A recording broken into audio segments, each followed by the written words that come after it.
Welcome back, everyone. Very special guest today, Mike Special. Mike, we met probably about a year ago or something. You started Rent an Office at Collective. You've been a member and just someone that you work really hard. You're a business owner. You get after in the gym, and you're just a very great leader in this community, whether you're talking about business, you're talking about family, marriage, politics, etc. So I look up to you in a lot of ways and grateful to have you here. So thank you. No, thank you very much for having me. It's kind of funny. I look at you very similarly. I look at you as a young hustler.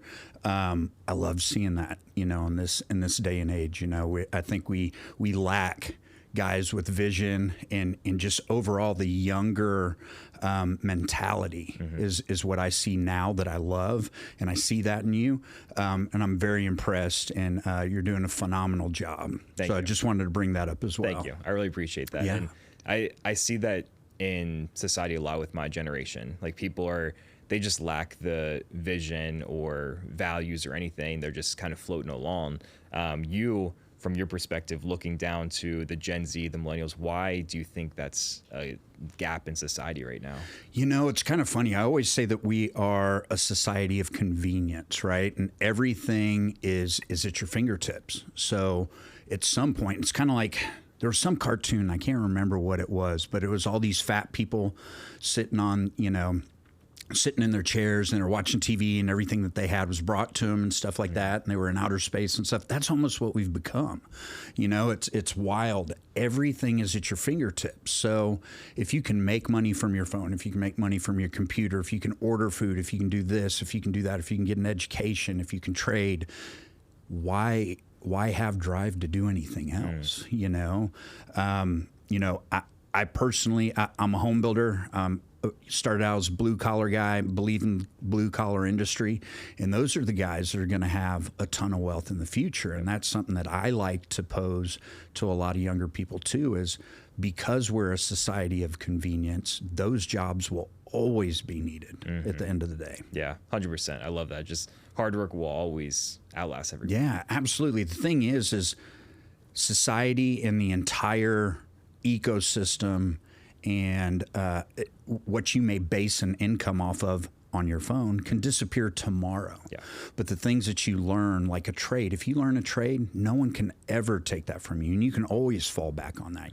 Plumbers, electricians, HVAC, those will always be needed. And some of this younger generation really needs to understand that they will always have a job. And, they're the multimillionaires of today and tomorrow. Yeah, absolutely. Yeah, I love that. It's a good reminder for people out there that are maybe going with what society says of like, oh, I got to go to school and get this job. No, like you can still find a lot of success doing other things. 100%. I did about a year and a half of college.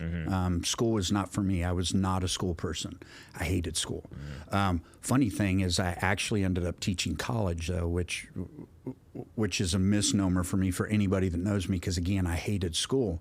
But I love sharing knowledge as much as I love receiving it.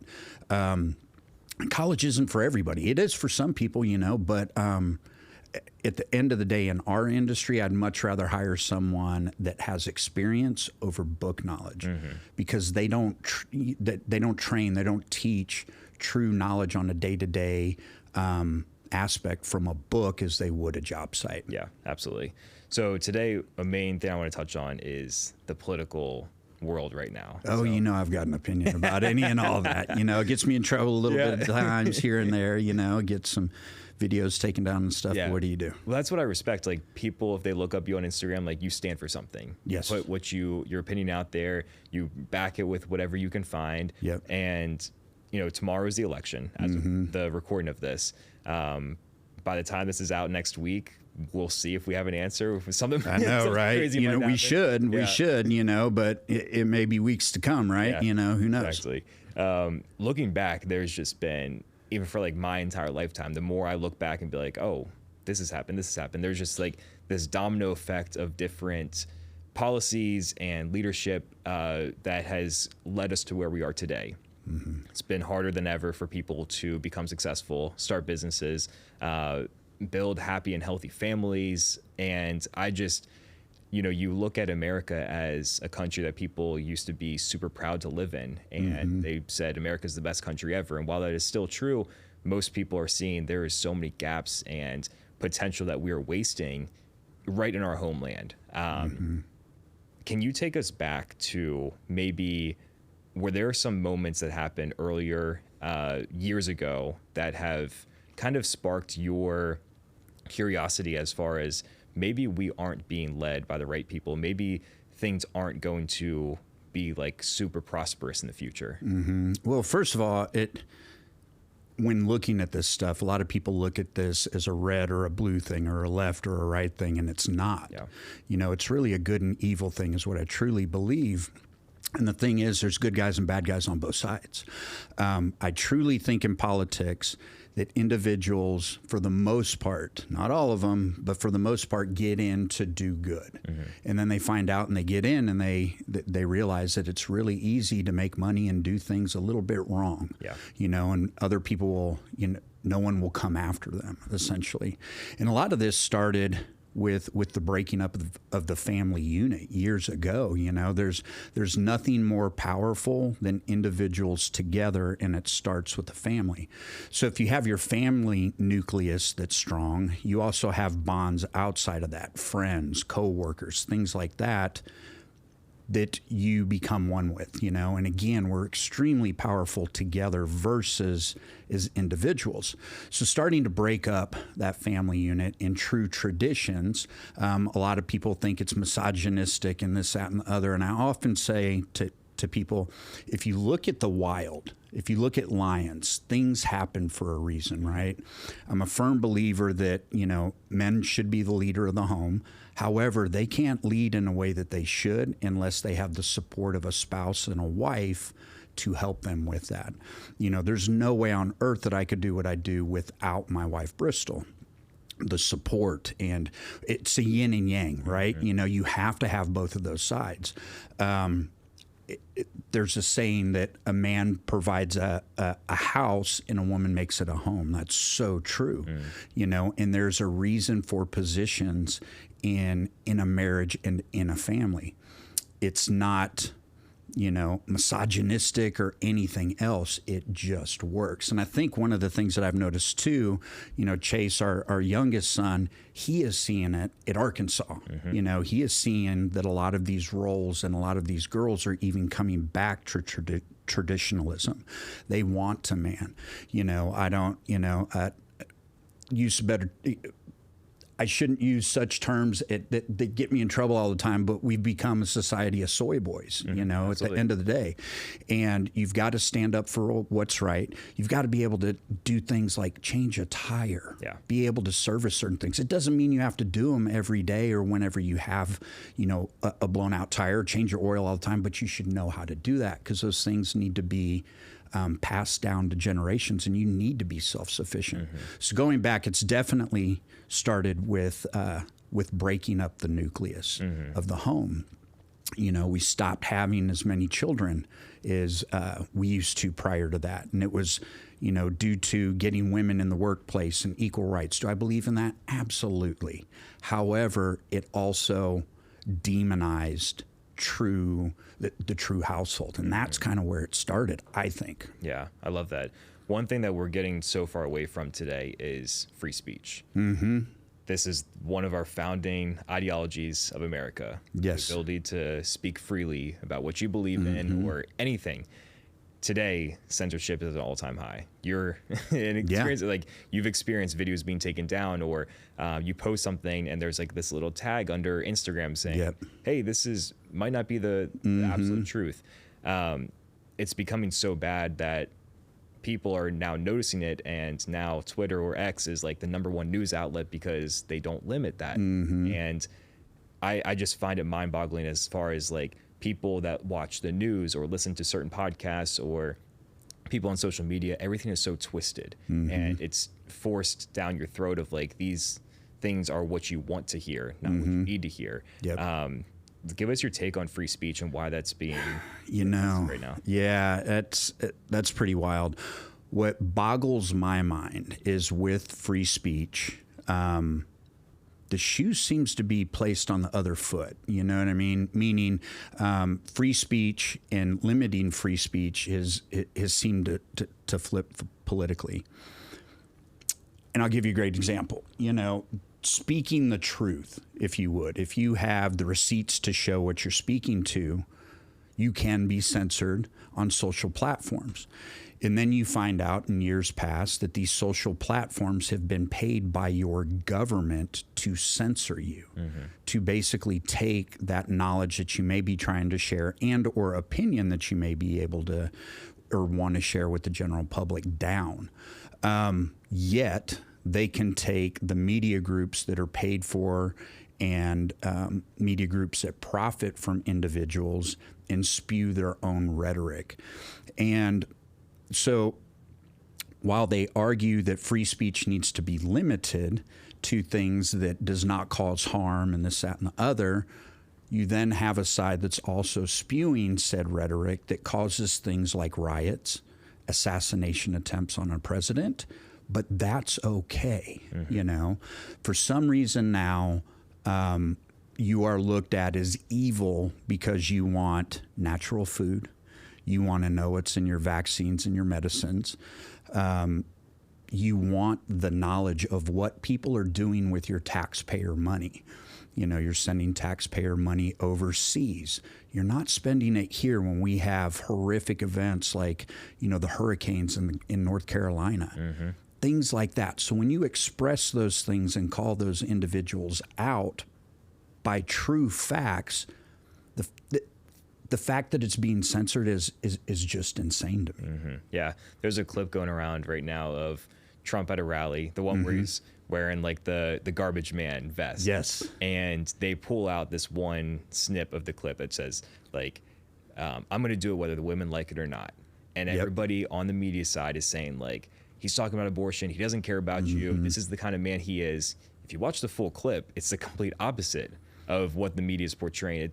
And someone I respect a lot, Andy Verselli, posts on his story, I think it was yesterday, saying, watch this full clip, first of all, understand what's been happening, but also think about how many times has this been happening? How many times has the media been doing this recently, but also about history? How many times do you think when they're writing textbooks, when they're making documentaries, that they're altering these things to show you this is what you want to see, not what you need to see? 100%. It's clickbait, right? At the end of the day, with complacency,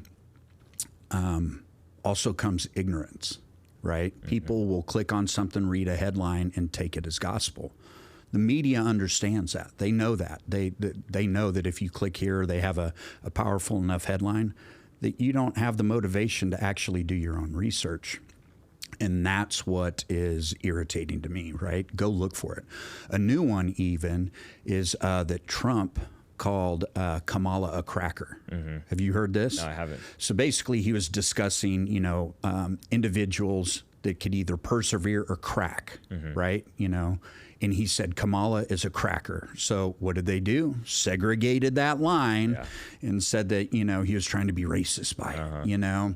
And it's just things like that. Laziness is throughout our society, and it's our own fault at the end of the day. You know, it's part of our education system, you know, the laziness. It's kind of, you know, and it goes back to even the health and fitness thing, right?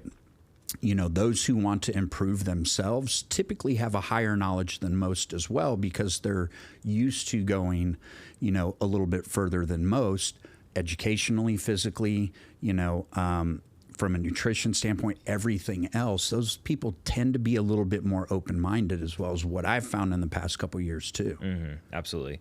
I think also just the people that still continue to show up, a guy like Donald Trump, that there's so many things in the media that are trying to take him down. There's literally people in the court system trying to take him down. He's spent millions and millions of dollars continuing his presidential campaign. He's built one of the most impressive lives out of anyone in society.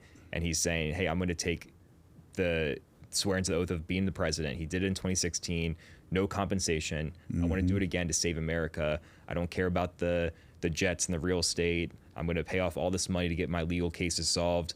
I'm going to do this for the betterment of our country. I'm going to take a bullet for doing this. It's a testament to leadership. And I think no matter where you stand on policy or you stand on character of an individual, I think we can all respect the level of leadership that comes from him, of saying, I'm going to keep showing up. I'm going to do this not just for me, but for the entire world, because this is what we need right now. So how do you see his sense of leadership right now and what he's doing? You know, it's actually pretty powerful in this run for election, because he had taken some of the two top Democrats in the U.S. And not even necessarily brought them over, but they had enough sense to look at him and go, what he is doing is the American dream. What he wants to do is the American dream. You know, Tulsi Gabbard, huge fan, you know, and if she was the Democrat nominee originally that actually crushed Kamala, and that's something that people need to look back as well. America did not want Kamala. No. You know, she got crushed by Tulsi, you know, at the end of the day, number one. Number two, she was never elected. She was placed. Yep. So the people that are screaming, you know, that Trump is going to destroy democracy, the Democratic Party side of democracy was destroyed the day that she was placed. So if you're going to be upset about anything, be upset that you had no choice, because you did have a choice in the very beginning, and you did not choose her. You know, you kept Tulsi in there. And with that said, you know, to bring Tulsi over, she's the most level-headed, you know, in the center politician to our day that, you know, since Reagan. You know, Reagan was a conservative Democrat. And to have someone like her, she's brilliant. You know, you can't really shake her. You know, she's got resolve. You can't push her around. And then RFK. How many people out there loved RFK? And to bring RFK over and now bastardize him because of him being on the line with Trump, you don't, at the end of the day, you don't have to agree to everything with every single person that you deal with, but you have to have common ground. Tulsi, you know, and Kennedy both want a strong nation. They want a strong currency. They want a strong market. They want healthy Americans. They don't want, you know, GMOs. They don't want unhealthiness. They don't want the pharmaceutical companies continuing to reign over us. You know, if you're sick, take this pill and then take these other 5s to combat, you know, the side effects that these cause. You know, at the end of the day, big pharma runs this place. So if you're taking all of these things that even as a Democrat that you loved, and you now put them on, you know, the conservative side, just because he's based and these people are based under Trump, now all of a sudden you don't like him. That's, you know, they call conservatives, you know, say that we're in a cult, and that just doesn't jive with me. You know, all we want is something that's good for the country, but we're the ones that are looked at as the bad guys now. You know, absolutely. I listened to RFK, this is probably 2 years ago now, when he first went on Joe Rogan, talking about vaccines and his book and everything he views health with. And I was like, I'm just going to listen to this and see what this guy has to say. And I love the conversation. Like, he's so intelligent with what he has to say, and he just wants the best for people's health and America. Like, again, put America first. And this is so important in our society today. Obesity is all-time high. All these diseases are, the age of getting them is getting lower and lower. People getting crazy like symptoms when they're not at that age to even, like, they shouldn't even qualify for that kind of thing.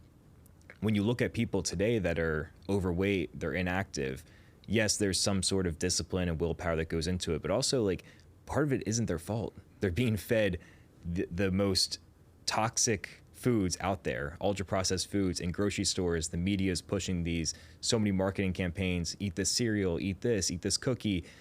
People are just, their brains can't comprehend, hey, this isn't good for me, so I'm going to keep eating it. I'm going to stay at home rather than exercising. We're preaching the wrong things, and you're seeing our society become weaker, more overweight. It does so many things to our mental capabilities that we're not becoming strong individuals anymore. I just think it's a huge potential for our country to get healthy again. And why is that a bad thing, right? You go over to other nations and most of our food are banned in other nations. Why is it okay that we have it, you know? And again, it's convenience, people being complicit. They don't have to move, you know? because things, especially today, inflation at the height in which it is right now, it is cheaper to go get that stuff, you know, which in turn, you know, can make you sick and drives you to the pharmaceuticals, you know. And again, the government will always say, a bad government, in my opinion, depend on us. We can cure everything. Just lean on us a little bit. That's how you control people. You know, you control people by fear. You control people by religion. And you control people by the pocketbook. And that's exactly what they're doing, you know. And to not be able to see some of those things blows my mind. And again, it's not a left or a right thing. Yeah. You know, there's bad guys on the right. And there's definitely bad guys on the left. But one of the things that, you know, free speech has allowed certain individuals to do is gaslight. You know, you can look at the immigration issue. You can have someone tell you we have no immigration issue and tell you 10 times, and a lot of people will believe it because, again, they're complacent and lazy. They will not search that true information. And again, when you have the Tulsi Gabbards and the RFKs that are actually proving these individual things wrong, you've got to open your eyes, you know.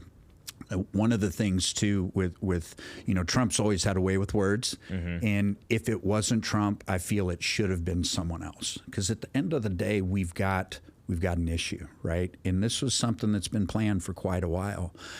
And he exposed a lot of stuff, you know. But one of the things that's also held against him is his age. Yeah.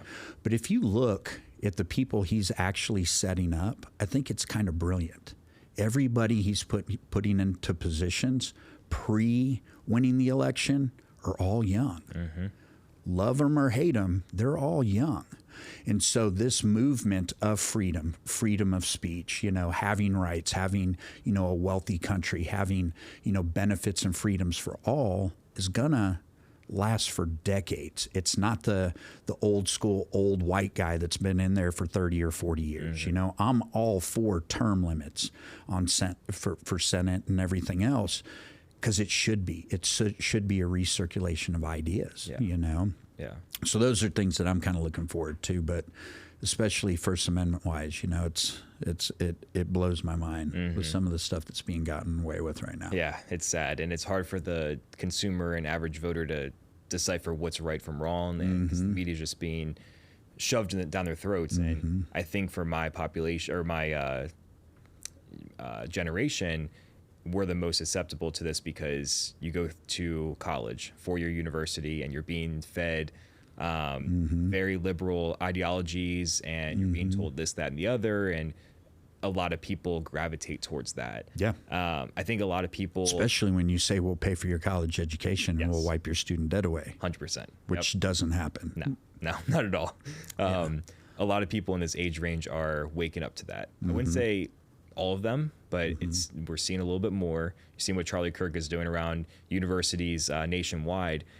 For someone that's early 20s, late 20s, somewhere in that range, for them to vote, it's not just about what are the social issues right now. It's about what will my kids have to deal with in 20 years and 30 years. I think that's the bigger picture issue that I'm looking at right now, as far as like, yeah, maybe people say they don't like Trump because he says some mean things a couple times, but is our country going to be better when I have kids and grandkids? Yeah. He's in office and we head towards that direction. Well, you still have a country at that point. Absolutely. You know? So for someone today, let's say they're 25, they're going to the grocery store, their income is low, and eggs, bread, anything else, meat is at an all-time high, gas all-time high. They're struggling to even get by. Their rent is going up. They can't find a job that they love. What for them? Because they might just give up on hope and say, hey, this is how it's going to be. I'm going to live paycheck to paycheck the rest of my life. I'm going to embrace it. I don't know what else to do. How can we find success in our society today when things are just going downhill? Yeah, 100%. And that's the scary thing, right? You've got to look at, you know, the government has always been the 800-pound monkey on your back. You know, we talk about taxes a lot of times. You know, you're taxed on your income, then you're taxed when you purchase something, then you're taxed when you sell something. It's insane. And constitutionally, we are not supposed to be taxed, period.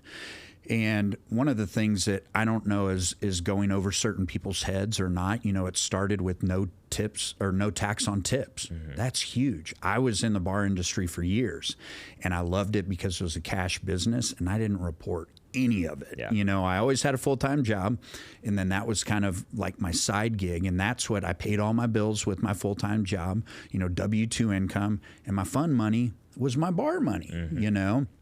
But to not have that, but now even talking about eliminating the income tax altogether, why is that not a true Well, I understand why it's not. However, on both sides, voter-wise, why is that not a huge, thing that everybody should be running with? Mm-hmm. I know why it's not publicized, because at the end of the day, taxation creates slaves. And it's for the same reason in those same schools that lean extremely liberal, that they don't teach you how to own your own business, how to run an LLC. Small businesses make up America. A lot of individuals think that, huge corporate, the Walmarts and the Teslas and stuff like that are the mass majority of what drives this world, and it's not. It's 80+% of the companies and jobs out there are created by small businesses. And, most of that is trickle down through an LLC, that everything trickles down to the individual that owns it. So if you have lower taxes, it's a proven fact. Even myself as a business owner, if I have more money to spend, I'm going to hire more people and I'm going to do more work. If you look at back years ago when Dell Computers was at an all-time high and Dell laid off a ton of people, do you? I know that was probably way before you. However, what had happened is taxation came in a major way. So what did Dell do? They laid off a ton of people and they took all their jobs overseas. So they said, cool, you're going to tax me here. I will just take my job somewhere else. That's not what we need to be living in. We need to be living by having jobs here in the U.S., and taxation's a massive problem. With that said, look at California and look at New York. These are the highest cost of living areas in the United States. People are fleeing left and right. Yep. State income taxes, and federal, they're paying over 50% of their income to something that is broken. You can't tell me that California works. It's one of the most horribly run states in the union. I love California, the weather, the everything else. I refuse to go there and spend my money there anymore. It's the same thing with New York, doing the exact same thing and running it into the ground by political parties that tax you to death and still have nothing to show for it. So some of these things should be bipartisan issues that individuals should look at, right? And all of this comes down to being able to afford gas and food and housing and have the right jobs that you need. If you have inflation and you have mass taxation, business owners will not and cannot expand. There becomes a point where business owners will look, including myself at times, and go, I'm not going to do that job. I'm going to lay comfortable just below the radar so that I'm comfortable, my employees are comfortable, and that's it. Yeah. Because at the end of the day, I want to protect myself, my employees, and my family. That's not the American dream. That's slavery at the end of the day. Absolutely. Most people look at taxes as just the income tax coming out of the paycheck, which even that is, it's high. So I love the conversation now that we can get away from that. But you bring up a good point. There's tax when you buy things, when you buy gas, when you buy groceries, when you go try to sell something, you're going to get taxed. If you try to cash out from a stock gain, there's going to be tax. When you total everything up, it's way more than 50% of everything. And the average American W-2 worker, they're working for the government the first 8 months out of the year. And in the last 3-4 months, that's your money. Yeah. So when you put into perspective, okay, start the year in January, you think, oh, this can be an awesome year. Then you realize more than half the year, all that money you're making is going to the government. Then the last couple, hey, this is for you, this is for your bills, this is for your rent, this is for any fun you want to have. That puts into perspective, we are being slaves to this system right now. 100%, and the Boston Tea Party was, triggered against the U.S. for a lot less than what we're dealing with now, taxation without representation. We were set up on a basis the government should work for us, not the other way around.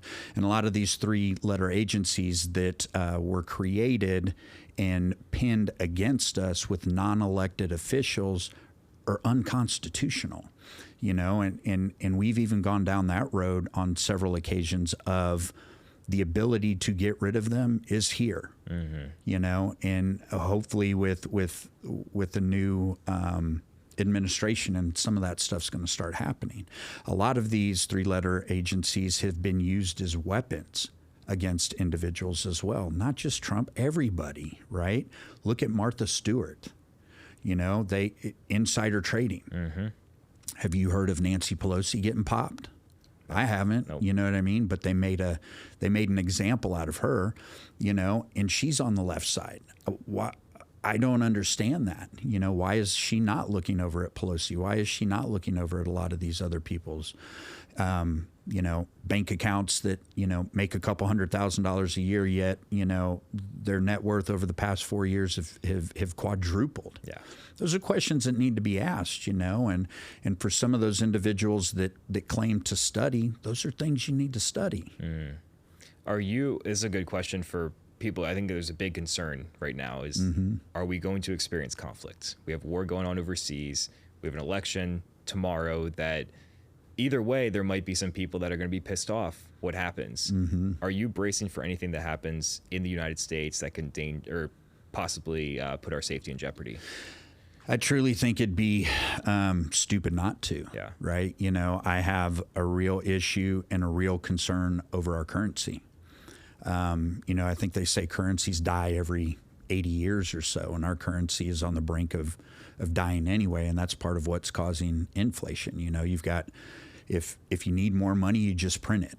The BRIC system has a heavy hand right now, and to be honest with you, if I manufactured something in another country and someone wanted to buy it from me, hands down, I would take a currency that's backed by gold and silver versus a promise that's always been broken. We're a nation that leads in just massive amounts of debt, and debt that is not really backed by anything, right? So there's several things that we've done in preparation for. I believe in hard assets, and I think that both sides in the past couple of years believe in hard assets as well, because both sides have started buying a ton of real estate. No matter what happens to the currency tomorrow, an asset can be purchased by some sort of currency, whether it's crypto, whether it's a BRICS dollar, no matter what it is, it can be purchased by something because an asset's worth what someone's willing to pay for it. In real estate, they're not making any more of it. It's always been one of those fundamental hard assets that you should own, along with gold and silver. The stock market is, I don't have a lot of faith in it either. A lot of those things can be altered. We've seen that in the crypto market. Yep. Crypto markets can be altered big time. I truly like hard assets.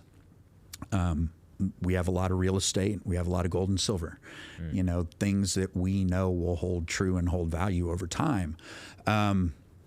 And then at that point, you've just got to protect your family. There's a lot of crazy people out there, and a lot of crazy people will do crazy things. And it's been proven, if the power grid goes out, they give it about 36 hours before people go nuts. Yeah. And that would be a very sad world to be in. We're supposed to be a community that takes care of one another and this, that, and the other. But unfortunately, we have been turned against each other. And that's all done on purpose because, again, we're stronger together. So they don't want us coming together to help one another out. It's kind of like the individuals in North Carolina. They were turning people away in federal aid because they said we can do it better ourselves, which is true. If you're going to give federal funding, give it to the individuals that live there that can do the work themselves, repair their community, repair their businesses, by blue-collar people that actually live there. One of the things that disgusts me is the amount of money our federal government's spends.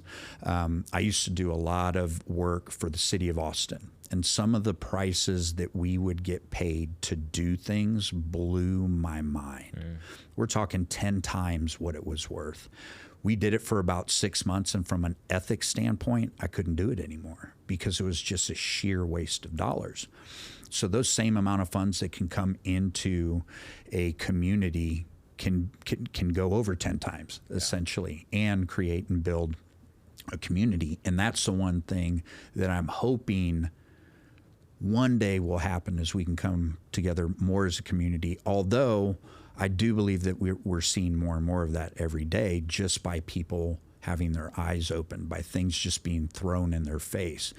And it becomes, it's becoming a point where they can't ignore certain things that are in front of them. 100%. You mentioned real estate a couple of times. I want to touch on this because this is right in your wheelhouse. So I got this from a Charlie Kirk video the other day. He was talking to a student, and he said, it used to be that you could afford to own a home with a $75,000 salary. Now today it's $130,000 in most areas. We were set up to be a nation of renters. When you listen to people that are in real estate like yourself or Grant Cardone or different people out there, a lot of people are saying buy real estate, rent it out, use that as an asset. Some people can't even buy a house for themselves, let alone get tenants in there. So let's talk about that, because this used to be the American dream. Buy a house, have a family. Now it's being thrown out the window. We're renting until we're 30, 40, 50 years old. How can we get past that?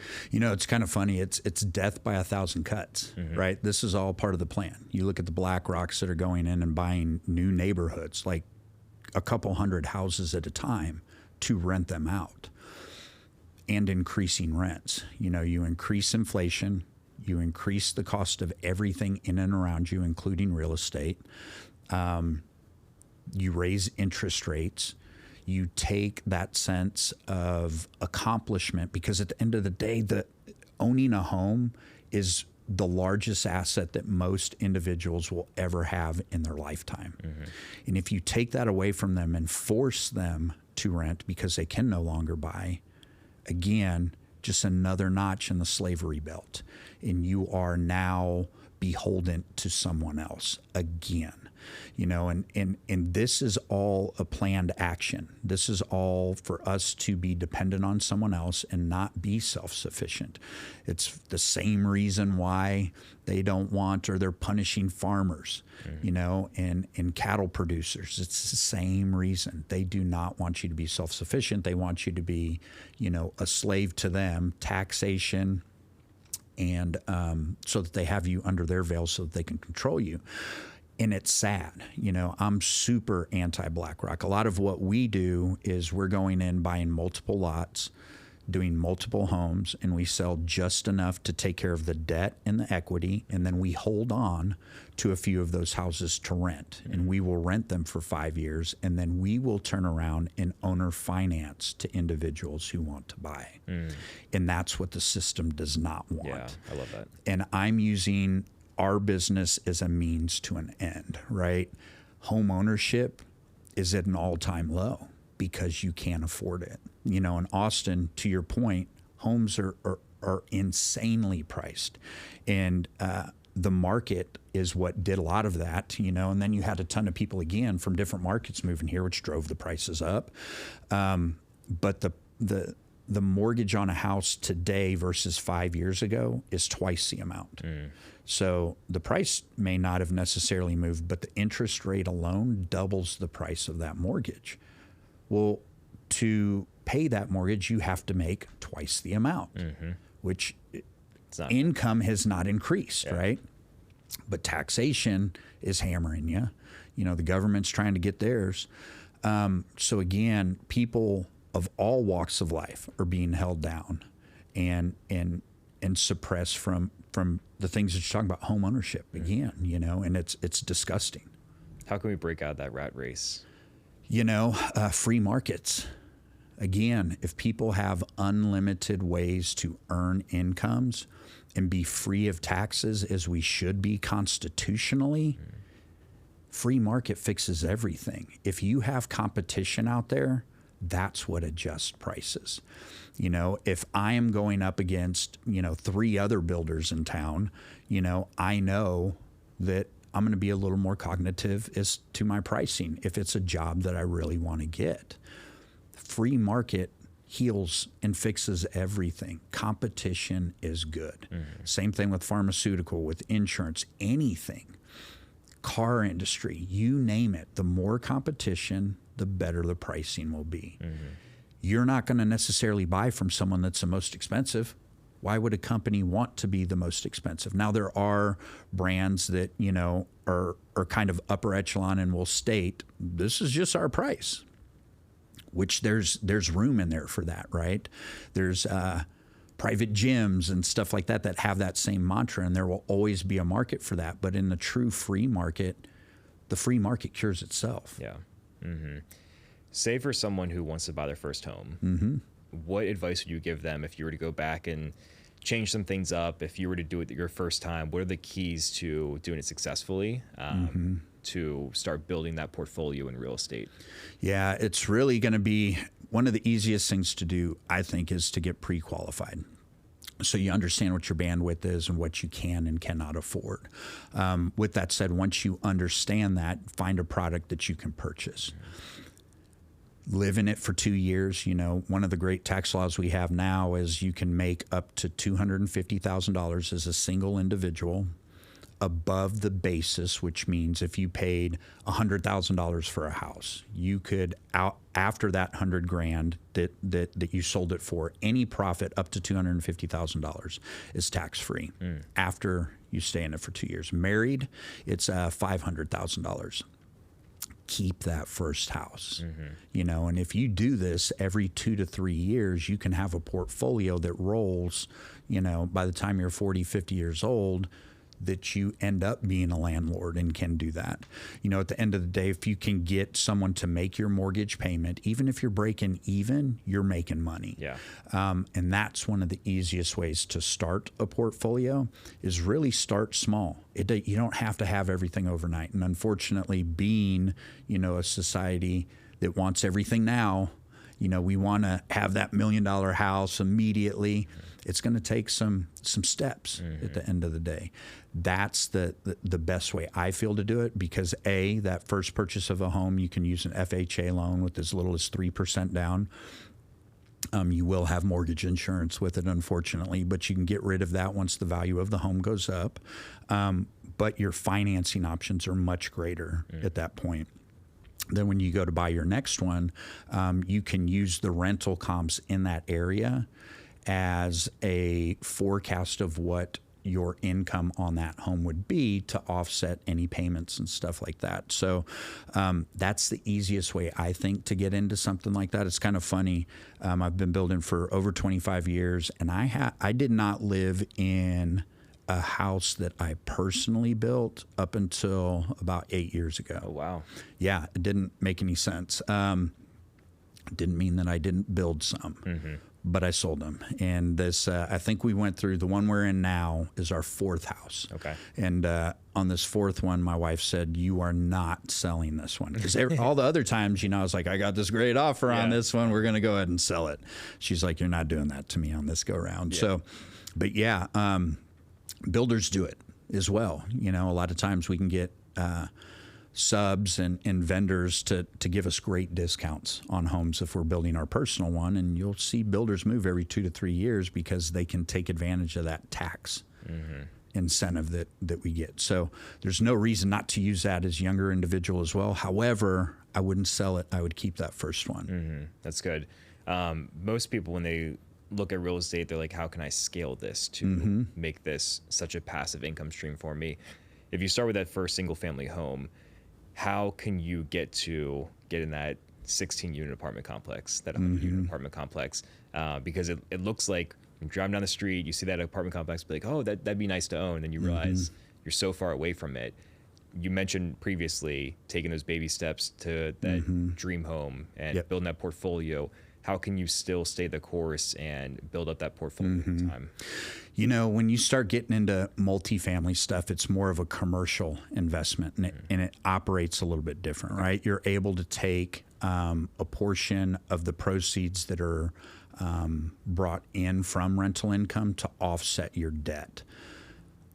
have a love-hate relationship with multifamily personally. I have a different mantra than most of those big guys out there that love multifamily and the billionaires out there that do the multifamily. I love residential. Yeah. And I'll give you a reason. Residential is easier to get into, I believe. You know, they'll argue differently. But one of the bad things today about multifamily is there's two ways you can get your money back out of multifamily. One is you buy at a lower cost. You throw some money in there, refinance, throw some money in there, bring the value of the property up, refinance it, and pull cash out. You're not doing that today. Yeah. Because the numbers don't make sense. Yeah. You're not getting, 7 to 9% to make sense at all. There's a lot of multifamily developments that are going belly up right now because of that. They were doing, 5-year ARMs or 5-year variable rate mortgages, and now the interest rates are so high that they do not cash flow. They're negative at this point, so they can't get out of them. The only other way is to sell it. And so those are your two options. So what's kind of funny is anybody can look this up. The national average per door on multifamily that you make in profit each month is about $150. Really? It's insane, isn't it? You would think it'd be a lot better than that, right? But when you look at overhead, maintenance, property taxes, all that good stuff, just the general overhead of what it takes to run one of those, it's pretty expensive. So let's say we'll go ahead and give them $200 a month, right? We'll say that they're clearing $200 a month. We will take kind of like our model. If we build, 10 homes, we sell 6 and we keep 4. Well, I have no debt on those 4 that we kept. Yep. Our investors get their money back. The bank's been paid off. Everybody just gets their cash back. And so in the Zilker area, we're renting, 1,100 square foot, 2-bedroom, 2.5 bath houses for $4,500 a month. My costs on that are about $1,500. Taxes are high in Austin, 2.2%. I've got insurance. We maintain all of our own lawns. We manage it. So I clear about $3,000 a month on each one of those homes. Well, if I have 10 of those, that's $30,000 a month. And if you divide that $200 into that $30,000, it's the same thing as owning a 150-unit apartment complex. Why on earth would I want to do that? And then, what about my outs? Well, I don't know anything on them. So what happens if rents in the Austin area go down? Well, I lower my rent a little bit. Not making $30,000 a month anymore. I may be making 28. Yeah. My basis is still pretty good. Yeah. Well, okay, what if the market goes down even further? Again, I can drop my rate. If it goes up, I can raise my rate. What if one of them just isn't working? I can sell one. Yep. And then that's solid profit. Very much along the lines of what happens when Joe Smith has been there for 5 years, because we recycle these every 5 years. I can now owner finance that home to him and bring home ownership to him. Owner financing, I have no basis. My interest rate can be whatever I want it to be for a year or 2 years, and then I can turn it over to a local bank, and then they'll pay us, market rate for that mortgage note. Everybody wins. Yeah. You're not doing that in multifamily, and so the cats that are out there are like, give me $2,000. We're going to invest in this, this, and this. I get it. Yeah. They're great at selling, but it's markets like this that residential is going to come ahead. So good. So I'm using a means to an end. Yeah. I'm using the system against itself. I love that. Yeah, very well explained too. It makes a lot of sense.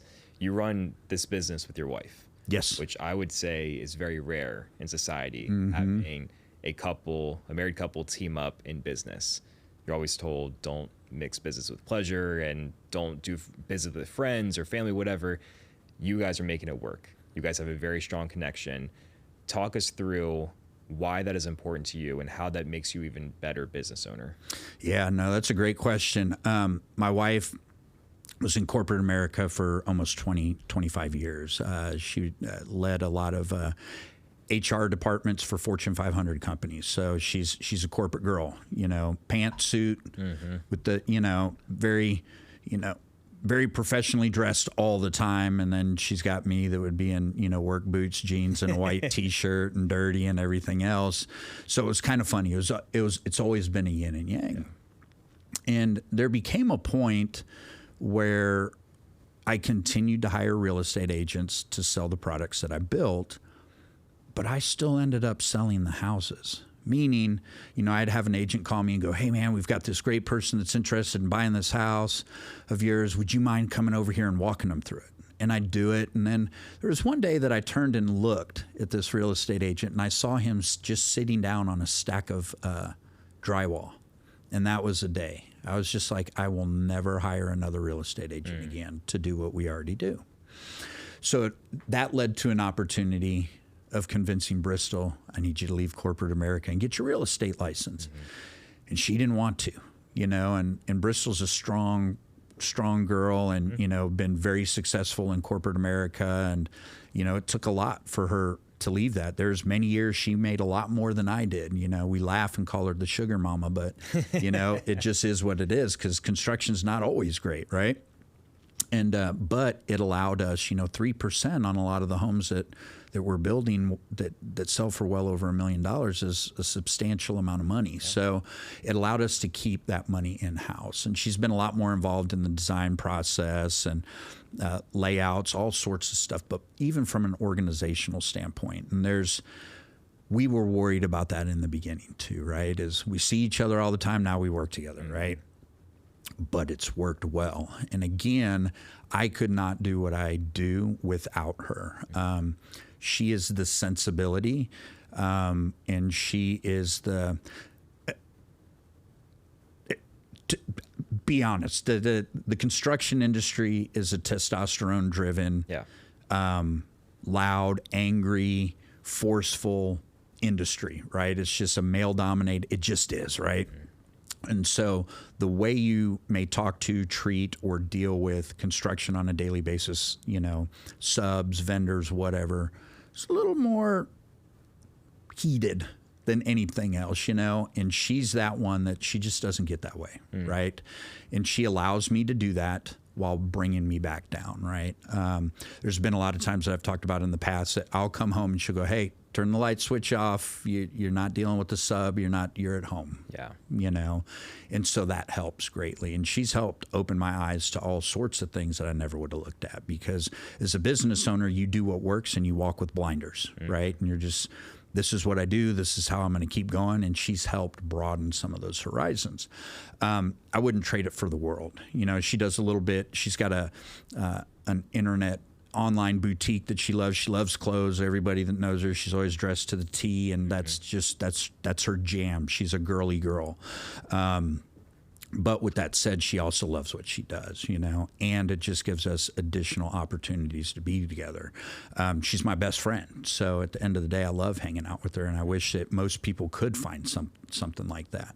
Yeah, I love that. Bristol's the best. So it's amazing seeing you guys make that happen and find success in it. I asked Brad this question months ago, and his response was like, don't ask me for relationship advice. If you're asking me, you're asking the wrong person. But I want to ask you, like, for someone who's younger right now, looking for that connection, that like you can go into business with your partner. You can find that person that's your best friend, that they're supportive and just checks all the boxes. Like, what advice do you have for those type of people?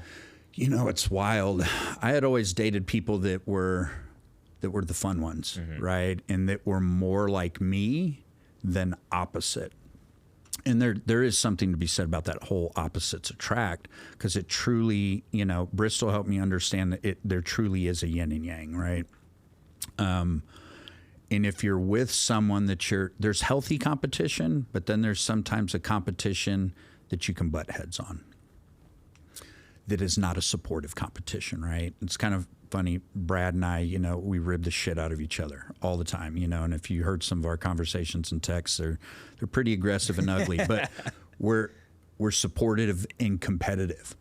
We couldn't be in a relationship together just with that type of, you know, but it's, at the end of the day, there's always going to be an attraction, right? Something first is you're going to see a person and be attracted to them. So the validity of someone saying looks don't matter, that's the first thing that catches your eye, right? And then learning to understand and be a friend with someone is important. And I know it sounds super cliche, but if you enjoy hanging out with people, it's kind of funny. Have you ever met someone that you didn't necessarily think, from first going, there's no way I would date them, and then you learn about them and you're like, this is like a really good friend, and I'm really jiving with this person. Absolutely. And it becomes a little bit more that at the end of the day, looks die, and 50 years old, and I'm trying to look like Womack, but I'm gonna get there. I'm gonna catch his ass at some point. But I don't know if you saw, he ended up at 7% body fat. I responded, I was like, you've been sub 10 all year. He's an alien. You know what I mean? He shouldn't even be put on the scale. He's just, he's his own thing. But at the end of the day, your memory fades, your sight fades, your hearing fades, your looks fade. You have to be able to enjoy that person that you're with, be that person that complements that other person. Yeah. I find joy in helping and strengthening Bristol, and she does even more so with me. That's huge. I find gratitude. I love doing that. Yeah. If I can help her, it doesn't mean that I'm always happy to do it. I'll give you, for instance, the Christmas trees came out yesterday, and she's like, you know what time it is? And I just because I hate messes, and I know it's a messy time, but I know that it makes her happy, so I just do it, and I try to do it with a smile on my face and everything else, because I love it when it's done. But there's little things that you can do to not put yourself first and have the ability and the want to put someone else ahead of you is key. Yeah. Not everything's always going to be rosy. However, I've got a unicorn. My unicorn does not fight. She refuses to argue. And it doesn't mean that we won't bicker, but she will not argue. If it's heading towards an argument, she will stop and go, I'll come back. I can see you're not in the greatest of mood. We'll revisit this, and she will walk away. I don't know many people that can do that, because again, it's competitive, and most people like confrontation. And it's not that she doesn't like confrontation, but if it's going to be abusive or bad to our relationship, she doesn't want anything to do with it, which is smart. Yeah. So that's the thing. Look for someone that you can see yourself playing that board game with 20 years down the road. Someone that you can talk to about anything. There's nothing that I can't tell her, and vice versa. And those people are hard to find. You find them in friends. It's funny. I had someone very, very smart tell me a long time ago, I've got a lot of acquaintances and very few friends. And that hits home the older you get, right? My circle's pretty small. Not intentionally, but I've got to be around people that bring value to me, and also people that I feel I give value to. You have to reciprocate that, and respect. One of the biggest things that Bristol and I did when we got together is we literally sat down and we said, this is a deal breaker. Don't ever call names. Don't ever do this. We set boundaries and parameters that we never cross. And that was something I had never done, ever in a relationship. Because every time you approach a boundary and cross it, the next time you have to go even further past it to make an impact, right?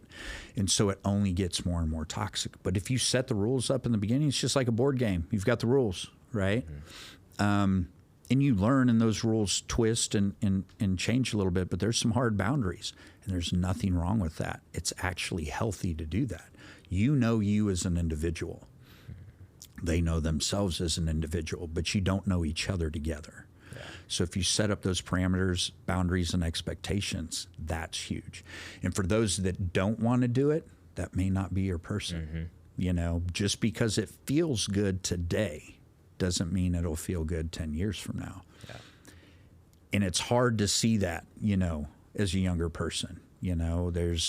I've experienced a lot in my life, and it took, Bristol's my third marriage, and it took 3 marriages to realize that. Age and wisdom, I don't want to call it wisdom, I'm going to call it a little bit more on her side.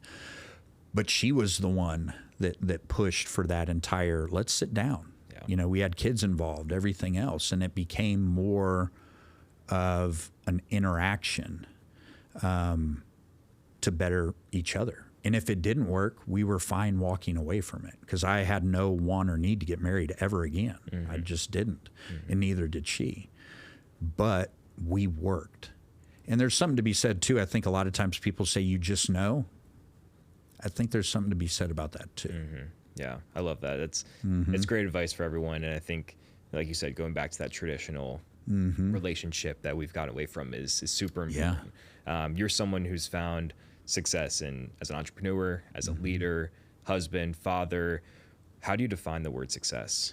Wow, success can be, chopped up in so many different ways, right? Success could be getting a great animal on a hunt or something like that, hanging out with people. At the end of the day, overall, success to me is defined by living the life that makes you happy, surrounding yourself by people you want to be surrounded by, that you love and cherish, being that 3 a.m. person, that 3 a.m. kind of friend that that in that circle can pick up the phone at any point and you're there, and vice versa. Being an inspiration to someone else, but also being open-minded enough to taking things in and learning from others, that's success.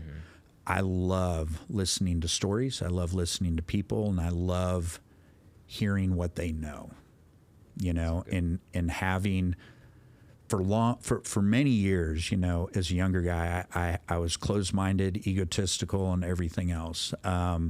And I did not start enjoying life until I put that aside and opening my mind and listening to others, and just knowing that the circle that I have around me will always be around me, right? And allows me to be who I am, good, bad, or ugly, That, to me, is success. Yeah, amazing. Love that.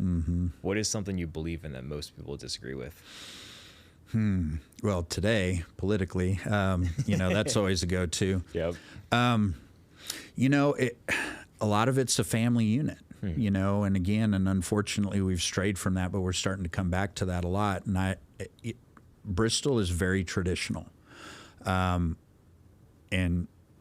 she has no problem expressing that, stating that, or anything else, but everything starts in the family.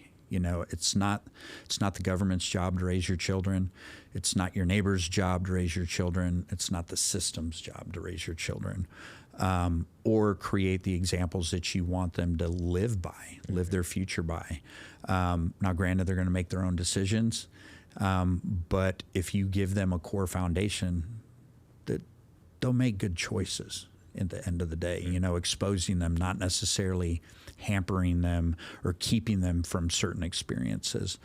Being good to one another, it's even though I get off on rants and get, kind of pissed off about a lot of what's going on in our world, it's not from a place of anger or division. It's wanting people to use their intelligence or take the time to understand what's going on around them. It's important, So the family unit's one. The other one is actually listening to individuals. One of the things that I love to do too is I don't have to believe. I've got friends that politically we do not agree, but we can speak about it and talk, give each other a high five and a hug, and we're good. Those days are gone.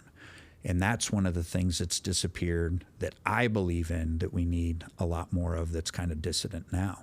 Yeah, that's really good. Yeah. For someone listening to this that they want to be successful, they don't know how to get there, what steps to take, what is one piece of advice you leave them with?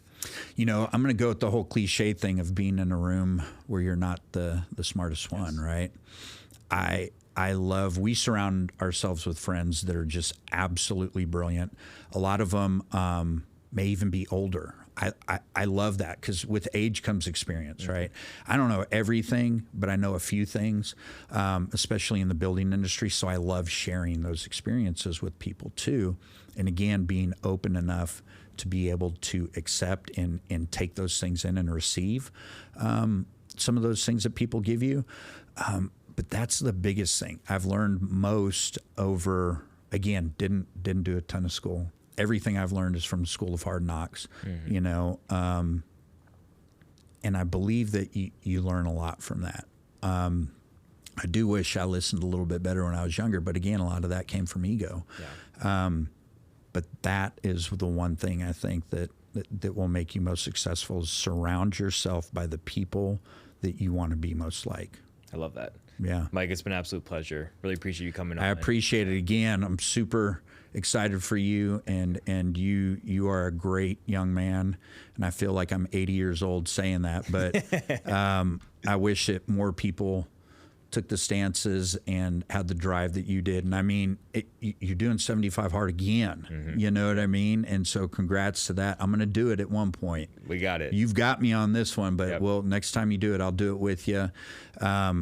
You know, I'm all about challenging myself, especially as I get older. So I love seeing the things that you're doing and what you're accomplishing in your life as well. Absolutely. Can you plug your Instagram podcast? Yeah, you can find me at mspecial3 on Instagram, and we're starting a couple new podcasts. I had one called Set the Tone, and now I'm doing one called Unbound Living that will hit a little bit shortly, and that's going to be, you know, pushing the boundaries of myself over 50 with some buddies of mine. And, you know, we'll have different people come in and stuff like that. So it's going to be some journeys, and you can see some trips and watch me make an ass out of myself here and there. But, yeah, no, I appreciate it very much. Yeah. Thank you, Mike. We appreciate you. Yes, sir.